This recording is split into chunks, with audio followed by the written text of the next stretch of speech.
The European Commission today tightening export rules, making it easier for the bloc to stop COVID-19 vaccine deliveries to Britain and other countries.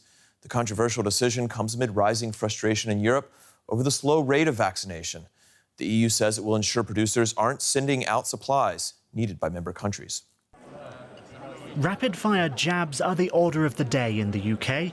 Even churches like the renowned Westminster Abbey have been commandeered in the battle against the virus. The strategy's seen some 30 million UK residents vaccinated so far, just under 50% of the population. All EU member countries put together have only managed 57 million. The EU had ordered adequate supplies from producers, but pharma firms have failed to keep up. CureVac will supply 405 million shots, but its vaccine hasn't been licensed yet for EU distribution.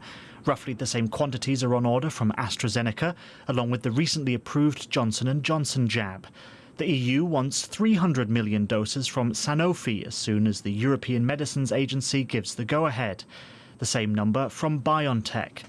Moderna is expected to supply 160 million shots. All those pharma companies have production lines in the EU. Their most important locations are in Germany, France, Spain, Belgium, Italy and Austria. And production is being ramped up over the coming months. The European Commission has been angered by the sight of vaccines from EU production being exported whilst they're in short supply here.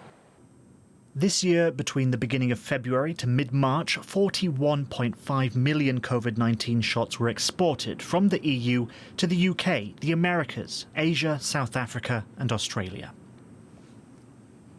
The UK alone got 10 million of those doses, yet the European Commission says British-Swedish producer AstraZeneca has barely supplied the EU with 30% of the quantities agreed. What Europe's vaccination programme needs now is a shot in the arm. Well, for more on this dispute over the AstraZeneca vaccines, I'm joined now by our man in Brussels, Georg Mattes. Good evening to you, Georg. There is a lot of blaming and finger-pointing across both sides of the English Channel. Who is at fault here, the EU, the UK, or is it AstraZeneca? Clearly, AstraZeneca has not been able to keep promises it has made. I think that's a fact.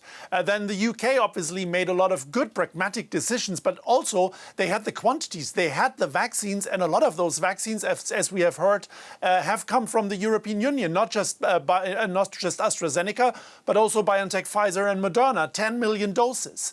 What the EU was not aware of, or what they did not calculate in their strategy, is that the UK had a UK first clause in their contract. So one way of looking at it is, I think, is to say that the EU was a bit too naive, was trusting too much into open markets in their strategy of getting vaccines. Yeah, that's a good way to put it. And we know today the European Union announced tougher export rules on vaccines.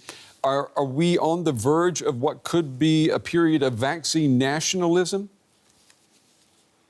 I'd say that is exactly what the Brussels institutions hope to avoid. And in that light, you also have to understand that legislation that has been put forward by the Commission now to restrict the mechanism that observes exports of vaccines. It is not just a deterrent for countries to play by the rules, but it's also an incentive. And in that light, you could also see a joint statement by the European Union and the UK that has just been published, talking about creating a win-win situation, working together hand in hand on openness and global cooperation.